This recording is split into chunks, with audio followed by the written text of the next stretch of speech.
dilkeş bülbül çalır kamança senden, üzünden tezat berdeni güzel gonca. Dilkeş bülbül çalır kamança senden, üzünden tezat berdeni güzel gonca. Başlamıştır çevrende her gülünle bir de bir xenda, saxlamıştır bir piyale çemende helale. Çok uzun değildir bu hayat, çövrü zülfün at koy gülsün eşkinle kainat.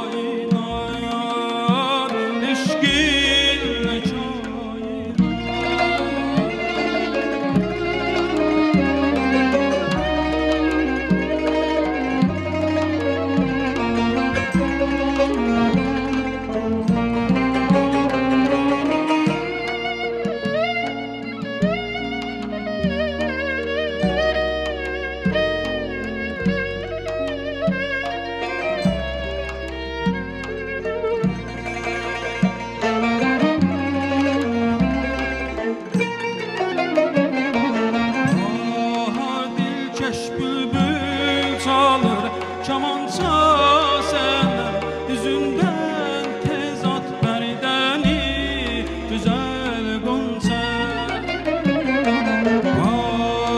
Dilkeş bülbül çalır kamança senden, üzünden tezat berdeni güzel gonca. Oy büsan başlamıştır çevrende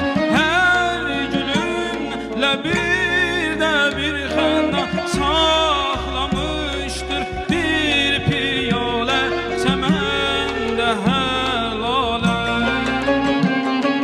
Çok uzun değildir bu hayat, çövrü zülfün at koy gülsün eşkinle kainat, eşkinle kainat.